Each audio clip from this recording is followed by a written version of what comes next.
الرجيم. بسم الله الرحمن الرحيم.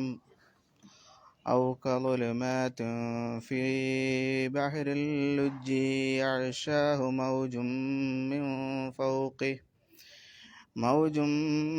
من فوقه سحاب ظلمات بعضها فوق بعض إذا أخرج يده لم يكد يراها ومن لم يجعل الله له نورا فما له من نور. അവിടെ ചെറിയൊരു ശിദ്ധത്തില്ലാത്ത ഉന്നത്തുണ്ടാവുന്ന. പിന്നെ ഫീ രണ്ട് കതിർ നീട്ടിയാൽ മതി. ഫീ ദീർഘ നീട്ടൽ വേണ്ട. ഫീ ബഹരിൻ. പിന്നെ കെസർ തൻവീൻ എന്ത് ചെയ്യണം? ലാമിലേക്ക് ഇദ്ഗാം ചെയ്യണം. പക്ഷെ എന്തില്ല? ഉന്നത്തില്ല. അപ്പം എങ്ങനെ ഓതണം? ഫീ ബഹരിൽ ലുജ്ജിയൻ. മൗജുൻ എന്നുള്ള ലൊമ്മ് തൻവീൻ എന്ത് ചെയ്യണം? മീമിലേക്ക് ഇദ്ഗാം ചെയ്യണം. ഉന്നത്തും വേണം. അപ്പം എങ്ങനെ ഓതണം? മൗജുമിൻ. ആ സാക്കിനാനൂൻ എന്ത് ചെയ്യണം? യഖ്ഫ ചെയ്യണം. അപ്പം എങ്ങനെ ഓതണം? മിൻ ഫൗഖിഹി. ഹി എത്ര നീട്ടണം? രണ്ട് കതിർ നീട്ടിയാൽ മതി. അതിൻ്റെ പേര് മദ്ദുസിലത്തി സുവ. നേരത്തെ പറഞ്ഞ പോലെ തന്നെ എന്ത് ചെയ്യണം? ഇദ്ഗാം ചെയ്യണം. ഉന്നത്തും വേണം. അപ്പം എങ്ങനെ ഓതണം? മൗജുമിൻ. പിന്നെ നൂനിനെ നേരത്തെ പറഞ്ഞ പോലെ തന്നെ യഖ്ഫ ചെയ്യണം. മിൻ ഫൗഖിഹി. പിന്നെ ഹി രണ്ട് കതിർ നീട്ടാവുന്നതാണ്. മദ്ദുസിലത്തി സുഹറ. പിന്നെ അവിടെ നമ്മൾ സ്റ്റോപ്പ് ചെയ്യുകയാണെങ്കിൽ എന്ത് ചെയ്യണം? മിൻ ഫൗഖിഹി സഹാബ്. ഇനി ഒരാൾ സ്റ്റോപ്പ് ചെയ്യണില്ലെങ്കിൽ എങ്ങനെ ഓതണം? സഹാബുൻ രണ്ട് ഇതാക്കിയാൽ മതി. അല്ലെങ്കിൽ സഹാബ് നീട്ടി ഉച്ചരിക്കണം. പിന്നെ ലുലുമാത്തുൻ. ആ ലൊമ്പ് തൻവീൻ എന്ത് ചെയ്യണം? ലുലുമാത്തുൻ എന്താ വേണ്ടിയത്? ഇഖ്ലാബ് ചെയ്യണം അല്ലേ? അതിൻ്റെ ശേഷം വരുന്ന എന്താണ്? ബ. അതുകൊണ്ടാണ് അവിടെ ചെറിയ മീൻ ഇട്ട് കണ്ടില്ല നിങ്ങൾ? അപ്പം എങ്ങനെ ഓതണം? ലുലുമാത്തും. ആ തുൻ എന്നുള്ള പിന്നെ നൂനിൻ്റെ ശബ്ദത്തെ എന്നുള്ള മീമിൻ്റെ ശബ്ദമാക്കി മറിക്കണം. അതാണ് ഇഖ്ലാബ് എന്ന് പറയുന്നത്. അപ്പം എങ്ങനെ ഓതണം? ലുലുമാത്തും ബാലുഹ. പിന്നെ ഫൗഖ ബാൽ. അവിടെ ബഅലിൻ. എന്ത് ചെയ്യണം? ആ കെസ്ർ തൻവീനെ എന്താ അതിൻ്റെ? ഇൽഹാർ ചെയ്യണം. അപ്പം എങ്ങനെ ഓതണം? ബഅലിൻ ഇദാ. പിന്നെ ഇദാ എത്ര നീട്ടണം? 4 മുതൽ 6 കതിർ വരെ നീട്ടാവുന്നതാണ്. അപ്പം നിയമം മദ്ദു മുൻഫസിൽ. ഹുക്മ എന്താന്ന് വെച്ചാൽ ജവാദാണ്. അപ്പോൾ ഓതേണ്ടത് ബഅലിൻ ഇദാ. ബഅലിൻ ഈ ഉച്ചരിക്കണം. പിന്നെ ദാ എത്ര നീട്ടണം? 4 മുതൽ 6 കതിർ വരെ നീട്ടണം. മദ് മുൻഫസിൽ അല്ലേ? ഇദാ അഖ്റജ. പിന്നെ യദഹു. ഹു സാധാരണ പോലെ മദ്ദുസിലത്തി സുഹറ നോർമലായിട്ട് 2 കതിർ. പിന്നെ ലം യകദ് യറാഹ. അവിടെ യറയാഹ നോതാൻ പാടില്ല. കാരണം എന്താ? യറ കഴിഞ്ഞിട്ട് യാഇൻ്റെ മിഡിലാണ് എന്ത് വരുന്നത്? അലിഫായിട്ട് ഇസ്മുൽ ജലാലത്തിന് തർക്കീക്കായിട്ട് ഉച്ചരിക്കണം. അപ്പം എങ്ങനെ ഓതണം? വമല്ലം യജ്അലില്ലാഹു. മുഫഹമായിട്ട് ഉച്ചരിക്കണമെങ്കിൽ എങ്ങനെ ഓതുക? അല്ലാഹു. തർക്കീക്കായിട്ട് ഉച്ചരിക്കുമ്പം അല്ല. ബിസ്മില്ലാഹി അല്ലേ? അതിൻ്റെ നിയമം അള്ളാഹ് എന്ന ഇസ്മുൽ ജലാലത്തിൻ്റെ മുമ്പ് കെസറുള്ള അക്ഷരം വന്നാൽ എന്ത് ചെയ്യണം? അസില് കെസറുള്ള അക്ഷരം വന്നാൽ എന്ത് ചെയ്യണം? അല്ല എന്ന് ഉച്ചരിക്കണം തർക്കീക്കായിട്ട്. അതാണ് നിയമം. പിന്നെ ലഹു നൂറ. അവിടെ നൂറൻ തൻവീനെ നേരത്തെ പറഞ്ഞ പോലെ തന്നെ യഖ്ഫ ചെയ്യണം. നൂറൻ ഫമ. പിന്നെ ലഹു അവിടെയും 2 കതിർ. മദ്ദുസിലത്തി സുഹറ. മിൻ നൂർ. ആ നൂർ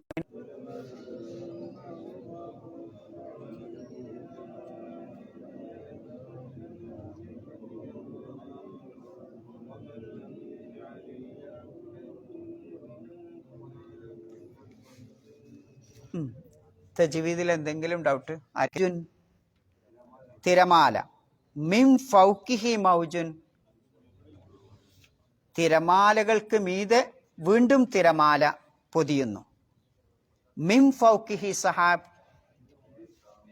ആ തിരമാലകൾക്ക് മീതെ സഹാബുൻ, കാർമേഘവും ഉണ്ട്. ദുലുമാത്തുൻ, ഇരുട്ടുകൾ. ബഅ്ളുഹാ ഫൗക ബഅ്ളിൻ, ഒന്നിനു മീതെ അള്ളാഹു അവന് നൽകിയില്ല. നൂറൻ, പ്രകാശം നൽകിയില്ലെങ്കിൽ ഫമാലഹു മിൻ നൂർ, അവന് യാതൊരു പ്രകാശവും ലഭിക്കുകയില്ല. തിരിച്ചു വരിക. ഔ കളുലുമാത്തിൻ, എന്താണ്, എന്തിനെയാണ്? ഇതിപ്പോ ഒരു ഉപമയാണല്ലോ അല്ലേ? നേരത്തെ ഇതിന്റെ മുമ്പുള്ള ആയത്തിലും അള്ളാഹു വിവരിച്ചെന്താണ്? ഉപമന്നെയാണ്. വല്ലദീന കഫറു അഅ്മാലുഹും കസറാബിൻ എന്ന് പറഞ്ഞില്ലേ? അവിശ്വാസികളുടെ പ്രവർത്തനം മരീചിക പോലെയാണ്. ഔ, അവിടേക്കാണ് ബന്ധം. ഔകളിൽ ഒരു ഉപമ വിവരിച്ചിട്ട് വീണ്ടും മറ്റൊരു ഉപമ വിവരിക്കാനുള്ള കാരണം എന്ത്? ഒന്നത് നിങ്ങൾക്ക് എന്താ തോന്നുന്നത്? എന്തായിരിക്കും? ഇനിയാണ് നമ്മൾ ഭാഷാ പഠനം നോക്കേണ്ടത്. ഔ എന്ന് പറയുന്നത് അറബി ഭാഷയിൽ എന്തിനൊക്കെയാണ് ഉപയോഗിക്കുന്നത്? ഇവിടെ ഔ എന്ന് പറഞ്ഞിട്ടാണല്ലോ അള്ളാഹു പറഞ്ഞില്ലേ? ഔ എന്ന അവ്യയം എന്തിനുപയോഗിക്കുന്നു? അല്ലെങ്കിൽ നമ്മൾ മലയാളത്തിൽ പറയും. ആ അല്ലെങ്കിൽ എന്ന് പറയുന്നത് തന്നെ പല ഐറ്റം അല്ലെങ്കിലുണ്ട്. ഒന്ന് ഉപമയുടെ ഐറ്റത്തെ വേർതിരിക്കാൻ വേണ്ടി. അപ്പൊ എന്തിനാ അപ്പൊ രണ്ട് ഉപമ അള്ളാഹു കൊണ്ടുവന്നത്?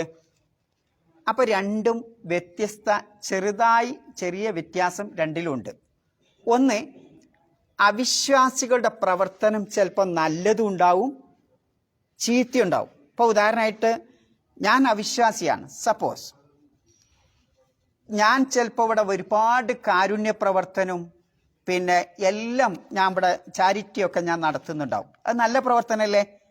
ഞാൻ കാഫിറാണെങ്കിലും അവിശ്വാസിയാണെങ്കിലും ഞാൻ ചെയ്യുന്ന പ്രവർത്തനം നല്ലതല്ലേ?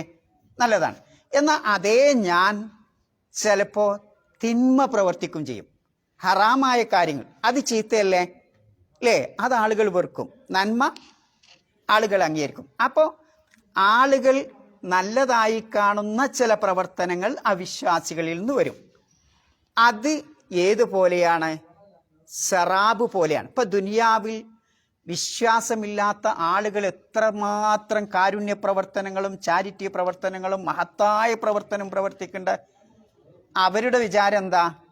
ഇതൊക്കെ നന്മയാണ്, നാളെ പരലോകത്ത് ചെല്ലുമ്പോൾ അതൊക്കെ ഒരു മുതൽക്കൂട്ടായിട്ട് എൻ്റെ അക്കൗണ്ടിൽ ഉണ്ടാകും എന്നാണ് എൻ്റെ ധാരണ. പക്ഷേ ആ ധാരണ തെറ്റാണ് എന്ന് പഠിപ്പിക്കാനാണ് ആദ്യത്തെ ഉപമ. അതാണ് സറാബ് എന്ന് പറയുന്നത്. ഞാൻ ഇവിടെ ഉണ്ട്, അവിടെ വെള്ളം ഉണ്ട് കേട്ടോ, ഞാൻ പ്രവർത്തിച്ചതിന്റെ ഫലം ആ കേസിൽ അവിടെ ഉണ്ട്, അക്കടെ കൂട്ടിവെച്ചന് എന്ന് വിചാരിച്ച് പോയി നോക്കുമ്പോ എന്താ? അവിടെ കാണൂല, പരലോകത്ത് കാണൂല. അപ്പൊ ഞാൻ പ്രവർത്തിച്ചത് എന്താ? നന്മയാണ്, ആ നന്മയുടെ പ്രതിഫലം അവിടെ കാണൂല. അതിനാണ് ഒന്നാമത്തെ ഇത് വിവരിച്ചത്. അതാണ് ഉപമയുടെ ഐറ്റം വേർതിരിക്കാനാണ് എന്തുപയോഗിച്ചത്? ഔ. മനസ്സിലായ നിങ്ങൾക്ക്? ഇന്ന ഐറ്റം നന്മയാണോ തിന്മയാണോ രണ്ടും ഉണ്ടാവുമല്ലോ അല്ലേ? രണ്ടും ഉണ്ടാവും ഞാൻ പ്രവർത്തിച്ച്. അപ്പോൾ ആ നന്മയുടെ ഐറ്റം വേർതിരിക്കാനാണ് ഔ എന്ന അവ്യയം അവിടെ കൊണ്ടുവന്നത്. അതുകൊണ്ടാണ് രണ്ട് ഉപമ പറയേണ്ടി വന്നത്. ഇനി അതേ ഞാൻ പ്രവർത്തിക്കുന്ന പ്രവർത്തനം ആളുകൾ ഇഷ്ടപ്പെടാത്ത കബീഹായ നികൃഷ്ടമായ പ്രവർത്തനമാണെങ്കിലോ അത് ഇരുട്ടറകൾ പോലെയാണ്. എവിടുത്തെ ഇരുട്ടറകൾ? പിന്നെ ആയക്കടലിലെ ഇരുട്ടറകൾ പോലെയാണെന്നാ. അപ്പോൾ രണ്ട് സമയത്തെ പരിഗണിച്ചു കൊണ്ടാണ് ആ രണ്ട് ടൈം അല്ലേ? ആ രണ്ട്, ഒന്ന് ദുനിയാവിൽ തന്നെ, രണ്ട് പരലോകത്തിനും. ആ രണ്ട് ടൈമിനെ പരിഗണിക്കാനാണ് എന്ത് പറഞ്ഞത്? ഔ എന്ന അവ്യയം പറഞ്ഞത്. ഒന്ന് ദുനിയാവിലും ടൈം എന്ന് പറഞ്ഞത്, ഒന്ന് ദുനിയാവിലും രണ്ട് പരലോകത്തിലും എന്നതാണ് ഒരു വിഭാഗം പണ്ഡിതന്മാർ അതിനെ വിവരിച്ചിട്ടുള്ളത്. ഇനി മറ്റ് ചില ആളുകൾ പറയുന്നത് പിന്നെ അത് തക്സീമിനാണെന്നാ. എന്താ ഈ തക്സീം അറിയണത്?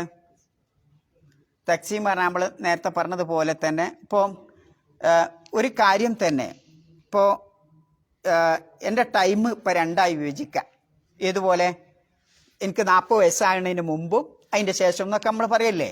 ഇതേപോലെ ദുനിയാവിലെ ടൈം, പരലോകത്തിലെ ടൈം, അങ്ങനെ ടൈം വേർതിരിക്കാനാണ് ഔ ഉപയോഗിച്ചത്. അപ്പോൾ തൻവീ എന്ന് പറഞ്ഞതുണ്ട്, തക്സീം. അപ്പോൾ ഔ മനസ്സിലായില്ലേ? അടുത്ത പദം എന്താണ്? ലുലുമാത്ത്. എന്താ ഈ ലുലുമാത്ത് അറിയണത്? ലുലുമാത്ത് ലുൽമത്ത് പറഞ്ഞാൽ എന്താ? ലുൽമത്ത് ഇരുട്ട് അല്ലേ? ഇരുട്ട്. ഇനി നോക്കി നിങ്ങള്, അള്ള ആയക്കടലിലെ ഇരുട്ട് എന്നാണോ പറഞ്ഞത്? ഇരുട്ടുകൾ എന്നാണോ പറഞ്ഞത്? ഇരുട്ടുകൾ. ആയക്കടലിൽ എവിടെ ഒരുപാട് ഇരുട്ട് ഉണ്ടോ? അവിടെയാണ് വിശുദ്ധ ഖുർആനിന്റെ ഒരു മുഅ്ജിസത്താണ്, അമാനുഷികതയാണ് ഈ ആയത്തുന്ന. വിശുദ്ധ ഖുർആനിൽ പ്രാപഞ്ചിക ദൃഷ്ടാന്തങ്ങളെ പറ്റി വിവരിക്കണ എത്ര ആയത്തുണ്ട്? 1300 അല്ലെങ്കിൽ 1300 അധികം കൂട്ടിയോളി. ഈ 1300 ആയത്തുകളും പ്രാപഞ്ചിക ദൃഷ്ടാന്തങ്ങളെ പറ്റിയാണ് ഖുർആനിൽ പറയുന്നത്. എന്താ ഈ പ്രാപഞ്ചിക ദൃഷ്ടാന്തം എന്ന് പറയുന്നത്? മനസ്സിലാകണ്ട നിങ്ങൾക്ക്? എന്താ പ്രാപഞ്ചിക ദൃഷ്ടാന്തം? ഈ പ്രപഞ്ചത്തിൽ അള്ളാഹുവിനെ കണ്ടെത്താനുള്ള ഒരുപാട് ദൃഷ്ടാന്തങ്ങൾ, ആകാശം ഭൂമിയൊക്കെ പ്രാപഞ്ചിക ദൃഷ്ടാന്ത അല്ലേ? അതേപോലെ കടലും പ്രാപഞ്ചിക ദൃഷ്ടാന്തമാണ്. അപ്പോൾ പ്രാപഞ്ചിക ദൃഷ്ടാന്തങ്ങളിൽപ്പെട്ട അള്ളാഹു സുബ്ഹാനഹു വ തആല വിശുദ്ധ ഖുർആനിൽ 1300ഓളം ആയത്തുകൾ വിവരിച്ചിട്ടുണ്ട്. അതിൽപ്പെട്ട ഒരായത്താണ് ഏത്? ഔകലുലുമാത്തിൻ. എന്തിനാണ് വിശുദ്ധ ഖുർആനിൽ പ്രാപഞ്ചിക ദൃഷ്ടാന്തങ്ങളെ പറ്റി പറഞ്ഞത്? അതും ചിന്തിക്കാനുള്ളത്. ഒന്ന്, ഓരോ പ്രവാചകന്മാർക്കും അവരവരുടെ പ്രവാചകത്വം തെളിയിക്കാൻ വേണ്ടി അള്ളാഹു എന്ത് കൊടുത്തിട്ടുണ്ട്? മുഅ്ജിസത്ത് നൽകിയിട്ടുണ്ട് അല്ലേ? മുഅ്ജിസത്ത് നൽകിയില്ലേ? എന്നാൽ മുൻ പ്രവാചകന്മാർക്ക് നൽകിയ മുഅ്ജിസത്തൊക്കെ ഹിസ്സിയായതാണ്. എന്താ ഈ ഹിസ്സി എന്നറിയണത്? ഹിസ്സിയത്താണ്, മുഅ്ജിസത്തുൻ ഹിസ്സിയ. എന്താണത്? നിങ്ങൾ പിന്നെ തീപ്പെട്ടി കൊള്ളി വരുതയില്ലേ? എത്ര നേരം കത്ത്? ആരോന്ന് പറഞ്ഞല്ലോ? കൊള്ളി തീരുന്നവരെ കത്തും. പിന്നെന്താവും? കെട്ടുവോ അല്ലേ? ഇതേപോലെയാണ് ഓരോ പ്രവാചകന്മാർക്കും ആ കാലഘട്ടത്തിലുള്ള ജനങ്ങൾക്ക് ആവശ്യമായ മുഅ്ജിസത്താണ് അള്ളാഹു നൽകിയത്. ഇപ്പൊ ഉദാഹരണമായിട്ട് ഈസാ നബി അലൈഹി സ്വലാമിന് അള്ളാഹു നൽകിയ മുഅ്ജിസത്ത് എന്താ? മുഅ്ജിസത്ത് എന്ന് പറഞ്ഞാൽ എന്താ? മുഅ്ജിസത്ത് പറഞ്ഞാൽ എന്താ? മനുഷ്യന്റെ കഴിവിൽപ്പെടാത്ത അമാനുഷികമായ ചില കാര്യങ്ങൾ. എന്തിനാ അമാനുഷിക? ഇപ്പം മരിച്ചവരെ ജീവിപ്പിക്കുക മനുഷ്യന്റെ കഴിവോട്ടാണോ? അല്ല, അത് അള്ളാഹ്ക്ക് മാത്രം അവകാശപ്പെട്ടതാ. പിന്നെ എന്തിനെ ഈസാ നബി അലൈഹിസ്സലാം ആ മരിച്ചവരെ ജീവിപ്പിച്ചു എന്ന് പറഞ്ഞത്? അതാണ് മുഅ്ജിസത്ത്. അപ്പൊ സാധാരണ മനുഷ്യർക്ക് സാധിക്കാത്ത ഒരു കാര്യം ആ ഈസാ നബി അലൈഹിസ്സലാമിലൂടെ അള്ളാഹു സുബ്ഹാനഹു വ തആല ഈസാ നബിയുടെ പ്രവാചകത്വം ആ ജനങ്ങൾ അംഗീകരിക്കാൻ വേണ്ടി കാണിച്ചു കൊടുക്കാണ്. അതാണല്ലോ മുഅ്ജിസത്ത് അറിയുന്നത് അല്ലേ? അതിനാണ് നമ്മൾ മലയാളത്തിൽ എന്ത് പറയണത്? അമാനുഷികത, അത്ഭുത കാര്യങ്ങൾ എന്നൊക്കെ പറയുന്നത്. സാധാരണ അത്ഭുതമല്ല, പിന്നെ മഹത്തായ അത്ഭുത കാര്യങ്ങൾ, അമാനുഷികത. അപ്പോൾ അതത് പ്രവാചകന്മാർക്ക്, കാലഘട്ടത്തിലെ പ്രവാചകന്മാർക്ക് അവരുടെ നുബുവത്ത്, അവരുടെ പ്രവാചകത്വം, അവരുടെ റിസാലത്ത് അവരെ അംഗീകരിപ്പിക്കാൻ വേണ്ടി അള്ളാഹു സുബ്ഹാനഹു വ തആല ആ പ്രവാചകന്മാരിലൂടെ ഓരോ മുഅ്ജിസത്ത് നൽകിയിട്ടുണ്ട്. ഈസാ നബി അലൈഹി സ്വലാമിന് എന്ത് നൽകി? മരിച്ചവര്. മൂസാ നബി അലൈഹി സ്വലാമിനോ വടി പാമ്പാവുക, അതേപോലെ വടി എന്തായി? പിന്നെ കൊണ്ട് തട്ടിയപ്പം എന്തായി? കടൽ 2 മലകളെ പോലെയായി അല്ലേ? വറ്റിപ്പോയി. അപ്പോൾ അതൊക്കെ സാധാരണ മനുഷ്യന് സാധിക്കണമല്ല. അപ്പോൾ ആ മൂസാ നബിക്ക് അള്ളാഹു നൽകിയ ആ മുഅ്ജിസത്ത്. ഇവിടെ നോക്കി നിങ്ങള്, ഇബ്രാഹിം നബി അലൈഹി സ്വലാമിന് നൽകിയ മുഅ്ജിസത്ത് എന്താ? തീയിലിട്ട കരിയൂലേ? ഒരു കരിച്ചിലുമില്ല. സാധാരണ തീയിന്റെ സ്വഭാവം എന്താ? കരിയലാണ്. ഇബ്രാഹിം നബിയെ കൊണ്ടുപോയിട്ടപ്പോഴോ ഇല്ല, തീ അതിന്റെ ഡ്യൂട്ടി ചെയ്തില്ല. ഡ്യൂട്ടി ചെയ്തോ? ഇല്ല. അപ്പൊ ആളുകള് ഇതിപ്പോ എന്താ അംഗീകരിക്കും അവിടെ. പക്ഷെ ഇതൊക്കെ ഖിയാമത്ത് നാൾ വരെ ഉണ്ടോ ഇത്? ഇല്ല. ആ സംഗതി അതോടുകൂടി കഴിഞ്ഞു. അതാണ് ഞാൻ തീപ്പെട്ടിക്കൊള്ളി എന്ന് പറഞ്ഞത് അല്ലേ. കത്തി കഴിഞ്ഞതോടുകൂടി ആ സമൂഹത്തിന്റെ ആ ജനതയുടെ ഇത് കഴിഞ്ഞതോടുകൂടി ആ മുജിദത്തും അവിടെ കഴിഞ്ഞു. അത് കാലാകാലമില്ല. അതാണ് മുഅ്ജിസാത്തുൻ ഹിസ്സിയ എന്ന് അറബി പറയുന്നത്. എന്ന് പറഞ്ഞാൽ മലയാളത്തിൽ എന്താ, ഫീൽ ചെയ്യുന്ന രൂപത്തിലുള്ള, എന്ന് പറഞ്ഞാൽ നമുക്കൊരു സംഗതി ഇവിടെ ഒരു കുത്തിയായി എന്നും അതിൻ്റെ വേദന ഉണ്ടാവുമോ? ഇല്ല. എത്ര ഉണ്ടാവുള്ളൂ? കുറച്ചു നേരം ഉണ്ടാവുള്ളൂ. കുറച്ച് കഴിഞ്ഞാൽ ഇനിയിപ്പോൾ അതിശക്തമായി ശൗക്കത്തിനെ ഇടിച്ചു, എന്നാലും എന്താ ഉണ്ടാവുക? കുറച്ചു നേരം ഉണ്ടാവും. പിന്നെന്താവും? വേദന എനിക്ക് അനുഭവപ്പെടാതെ എനിക്ക് ബോധക്ഷയം ഉണ്ടാവും. ഇതാണ് സംഭവിക്കുക. ഇത് അപകടം പറ്റിയാലും അല്ലേ. അപ്പൊ കുറച്ചു നേരം ഉണ്ടാവുള്ളൂ. അത്തരത്തിലുള്ള മുഅ്ജിസാത്തിനാണ് എന്ത് പറയാ? ഹിസ്സിയായ, അങ്ങനെ ഒരു ഫീൽ ചെയ്യുന്ന രൂപത്തിലുള്ള മുഅ്ജിസാത്ത്. എന്നാൽ മുഹമ്മദ് നബി സല്ലല്ലാഹു അലൈഹി വസല്ലമയെ സംബന്ധിച്ചിടത്തോളം എന്തല്ല അങ്ങനത്തെ പിന്നെ മരിച്ചവരെ ജീവിപ്പിക്കുക അങ്ങനത്തെ മുഅ്ജിസാത്താ കൊടുത്ത് അല്ല. മുഹമ്മദ് നബി സല്ലല്ലാഹു അലൈഹി വസല്ലമക്ക് കൊടുത്ത ഏറ്റവും വലിയ മുഅ്ജിസാത്ത് എന്താ? വിശുദ്ധ ഖുർആനാണ്. വിശുദ്ധ ഖുർആൻ. അപ്പൊ എന്താ ഇപ്പൊ ഈ വിശുദ്ധ ഖുർആൻ മുഅ്ജിസത്ത് എന്ന് പറയാൻ കാരണം? അപ്പൊ അതിലെന്തോ ഒരു യുക്തിയുണ്ട്. എന്താ മുഅ്ജിസത്ത് എന്ന് പറയാൻ കാരണം? വിശുദ്ധ ഖുർആനിലെ ഏറ്റവും വലിയ മുഅ്ജിസത്ത് എന്ന് പറയുന്നത് അതിൽ പറയുന്ന പ്രാപഞ്ചികമായ ശാസ്ത്രീയമായ പല കാര്യങ്ങളും ഖിയാമത്ത് നാൾ വരെ തെളിയിച്ചുകൊണ്ടിരിക്കും. നബിന്റെ കാലത്ത് എന്താ എന്ന് പോലും അറിയാത്ത പല സംഗതികളും തെളിയിക്കപ്പെട്ടത് ഏത് കാലത്താണ്? ഈ 19-ാം നൂറ്റാണ്ടിലാണ്. ഇനി നിങ്ങൾ നോക്കി, അള്ളാഹ് ഉപയോഗിച്ച പദം ഔ ക ളുലുമാത്തിൻ ഫി ബഹ്റിൻ ലുജിയൻ, ആയക്കടലിലെ ഇരുട്ടുകൾ. നബി പിന്നെ കടലിലെ പിന്നെ യാത്ര ചെയ്തണോ? ഇല്ല. യാത്ര ചെയ്തണോ? ആലോചിച്ച് നോക്കി നിങ്ങൾ. ഉണ്ടോ? നബിക്ക് വലിയ കപ്പലോ അല്ലെങ്കിൽ എന്താ താനൂരുകാരില്ല ഇവിടെ, എന്തായാലും പറയല്, ബോട്ട് എന്താ ഉണ്ടായിനോ? ഇല്ല. നൗഫലെത്തിയില്ലല്ലോ ഇവിടെ. ഓക്കെ. ഓക്കെ. എന്തായാലും പറയല് ജോഡിക്കുന്ന വണ്ടിക്ക് എന്താ പറയല്? ഒരു എന്തായിക്കോട്ടെ, പേര് കിട്ടാൻ ഞാൻ ചോദിക്കുന്നത്. എന്താ പറയല്? മീൻ പിടിക്കാൻ പോണ വണ്ടിക്ക് എന്താ പറയല്? ബോട്ട്. സാധാരണ ബോട്ടന്നെ. അത് പ്രത്യേകം ബോട്ടാ. അങ്ങനെയുള്ള എന്തെങ്കിലും പ്രവാചകൻ ഉണ്ടായിരുന്നോ? ഇല്ല. ആ പ്രവാചകൻ കപ്പലിലേറ്റ് യാത്രയും ചെയ്തിട്ട്, അല്ല പിന്നെ കടലിലേറ്റ് യാത്രയും ചെയ്തിട്ട്, ഇങ്ങനെയുള്ള പ്രവാചകനാണ് എന്ത് പറയുന്നത്? ഔക്കലുലുമാത്തിൻ ഫീ ബാരിൻ ലുജിയൻ എന്ന് പറയുന്നത്. ഇന്ന് 1958 ശേഷമാണ് എന്ത് ആയക്കടൽ എന്ന് പറയുന്ന കടൽ എത്ര ഉണ്ട്? കടൽ തന്നെ എത്ര ആയിട്ട് വിഭജിച്ചിട്ടുണ്ട്? ഇനി നോക്കി കേട്ടങ്ങള്, കടലിലേക്ക് അതിൻ്റെ നമ്മളെ ഈ സൂര്യന്റെ പ്രകാശം രശ്മികള് കടലിലേക്ക് എത്ര ആയത്തിലാണ് പോവുക? എത്ര വരെ പോവും? 200 മീറ്റർ. കറക്റ്റ്. 200 മീറ്റർ താഴെ വരെ സൂര്യന്റെ പ്രകാശം പോവുള്ളൂ. ആ 200 മീറ്ററിന്റെ താഴെ എന്തുണ്ടാവില്ല? പ്രകാശം പോവില്ല. ഇനി തന്നെ പല കളർ ഉണ്ടാവില്ലേ? ഈ സൂര്യപ്രകാശം പല കളറുമാണല്ലോ അല്ലേ ഓരോന്നിലെ. അതന്നെ പിന്നെ അവിടെയും വ്യത്യാസം വരുന്നുണ്ട്. എങ്ങനെയാണ് ആ വ്യത്യാസപ്പെടുന്നത്? ഇപ്പോൾ ഉദാഹരണമായിട്ട്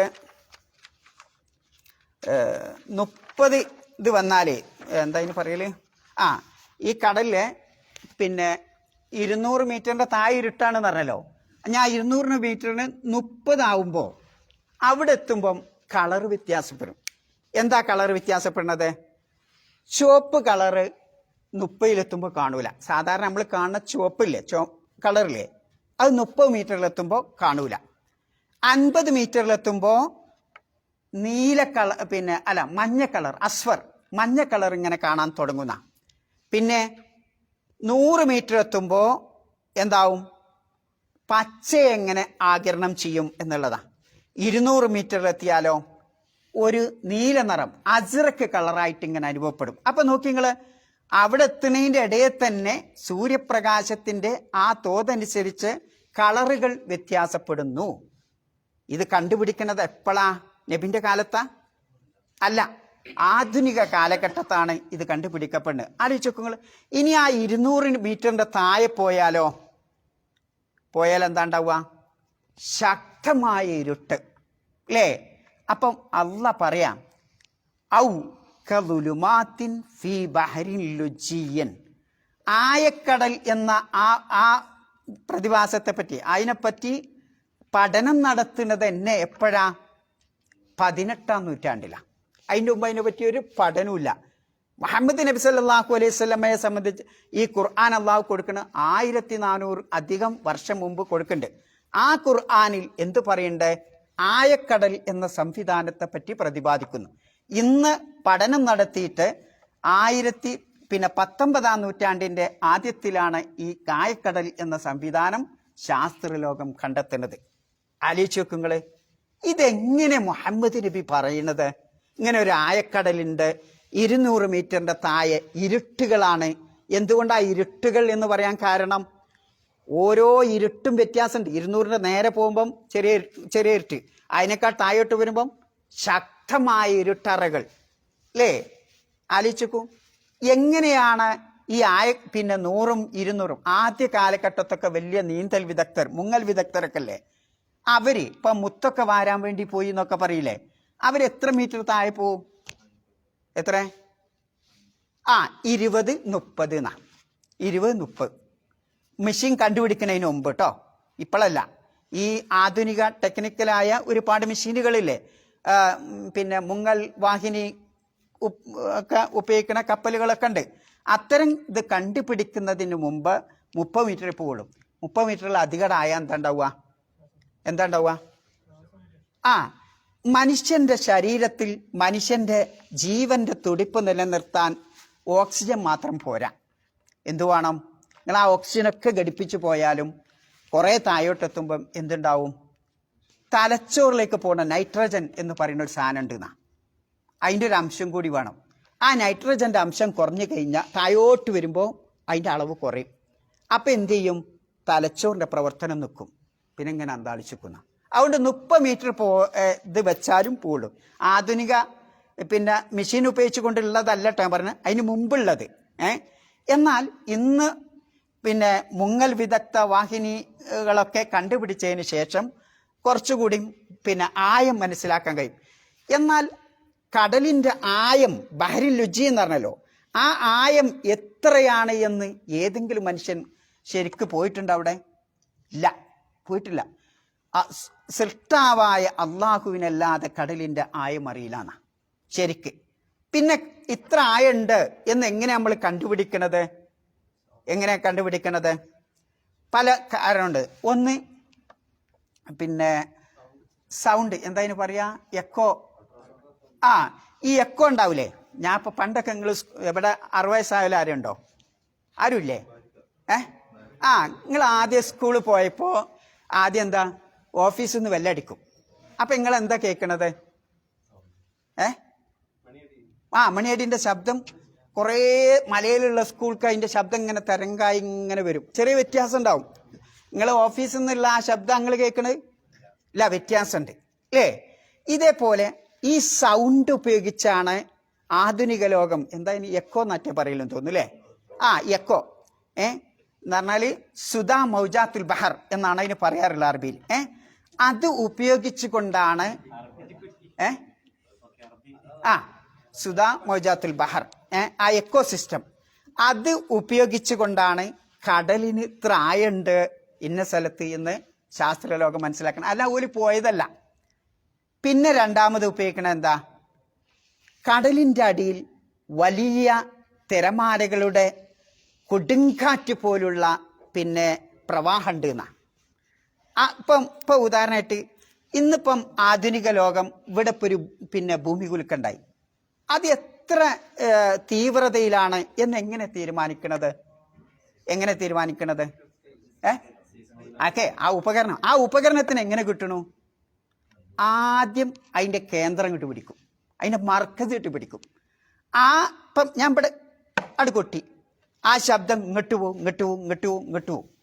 അല്ലേ? നിങ്ങൾ ബെല്ലടിച്ചു നോക്കേണ്ടി ആ ഭാഗത്തേക്കും പോകും. അപ്പം ഇത് ഇവിടുന്ന് എത്ര ദൂരം അവിടെ എത്തീന്, അവിടെ എത്തീന്, അങ്ങനെയാണ് അവർ കണ്ടുപിടിക്കുന്നത്, ആണ് അതിൻ്റെ ഐഡിയ.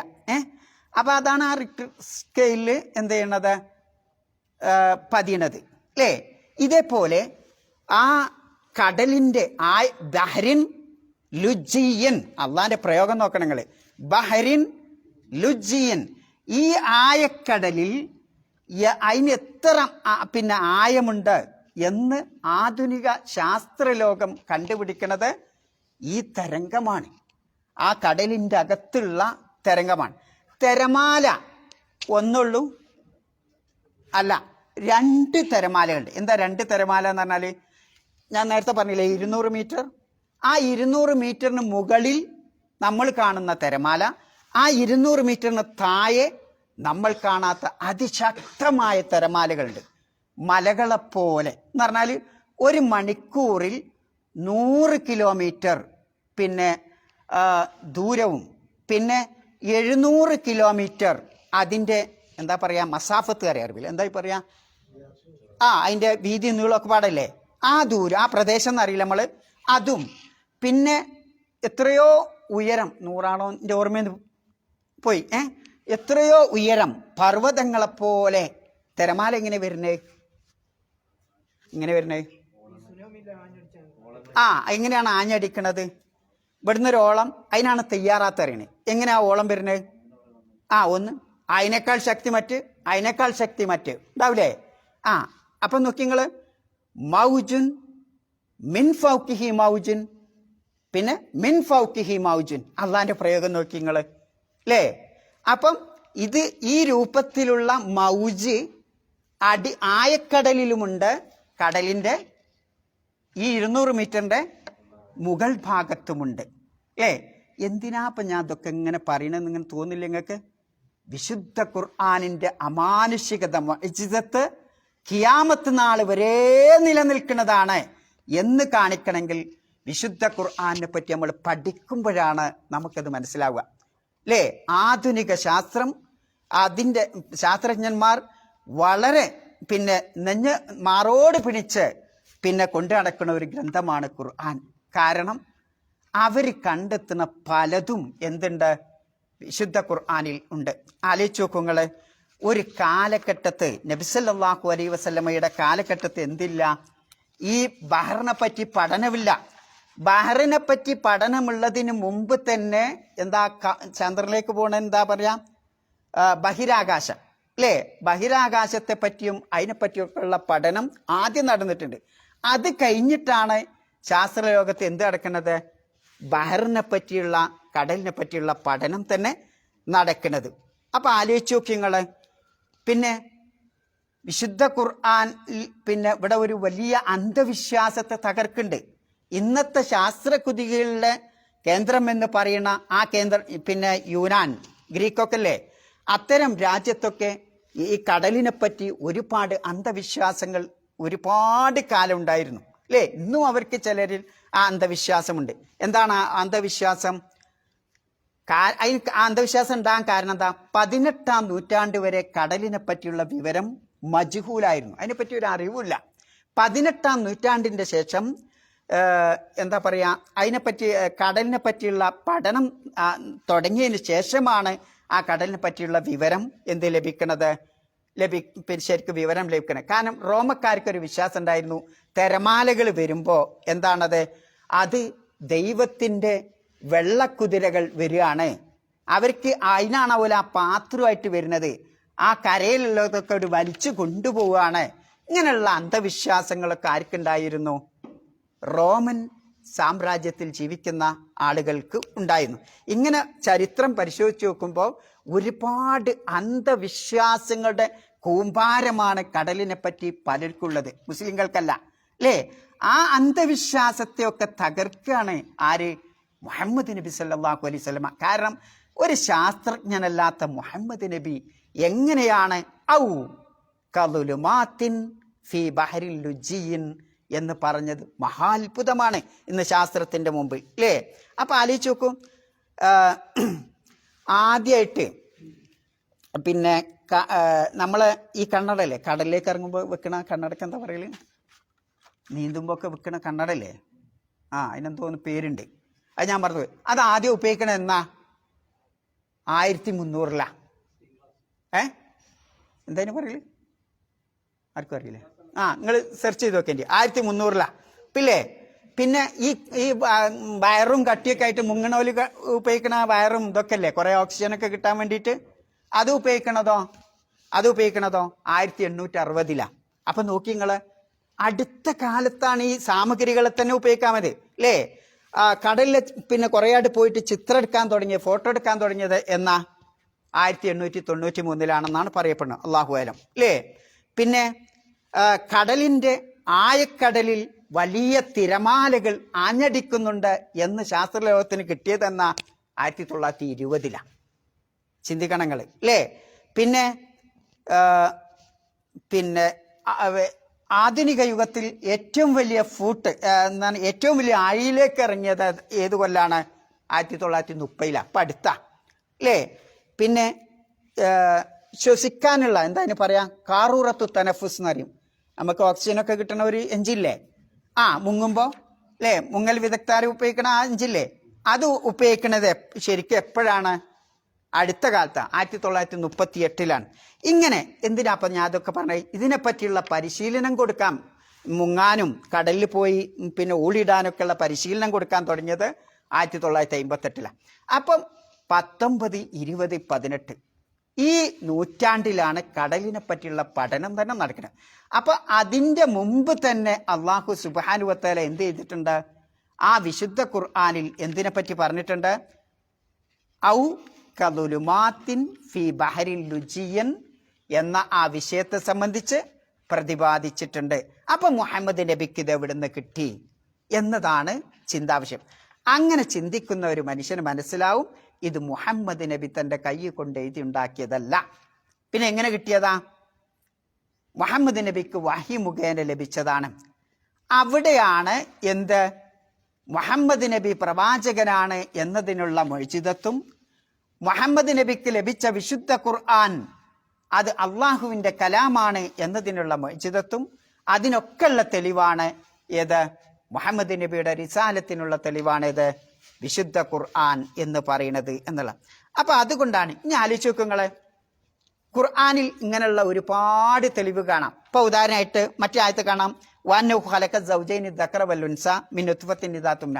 എത്ര അടുത്ത കാലത്ത് വരെ അല്ലേ, നമ്മളെ കേരളത്തിൽ വരെ ഓനുണ്ടാണോ ഒക്കെ പെൺകുട്ടികളാ, അല്ലെങ്കിൽ ഓനുണ്ടാണോ ഒക്കെ ആൺകുട്ടികളാ അല്ലേ. ആ പെണ്ണിനെ എനിക്ക് വേണ്ട, ഓള് പ്രസവിക്കണമൊക്കെ പെണ്ണാണ്. യഥാർത്ഥത്തിൽ ആ പെണ്ണിന്റെ കാരണമാണോ പെൺകുട്ടിയെ പ്രസവിക്കണത്? അല്ല. ഇന്നിപ്പോൾ എല്ലാവർക്കും അറിയാം അല്ലേ. എന്നാൽ ഈ കാര്യം അടുത്ത തലമുറ വരെ ഇങ്ങനെയായിരുന്നു വിശ്വസിച്ചത്, പെണ്ണിന്റെ തകരാറാണ് എന്നുള്ളതാ. എന്നാ വിശുദ്ധ ഖുർആൻ എന്ത് പറഞ്ഞിട്ടുണ്ട്? വ അന്നഹു ഖലഖ ഇങ്ങനെയാണ് ആയത്ത്, ഖലഖ സൗജൈനി ദക്കറ വൽ ഉൻസ, അങ്ങനെ തന്നെയല്ലേ. ആണിനെയും പെണ്ണിനെയും ആ ഇണകളായി അള്ളാഹു ആണ് ആ രണ്ട് ഇണകളെയും സൃഷ്ടിച്ചത്. എന്നിട്ട് അള്ളാഹ് പറയുന്നത് എന്താ?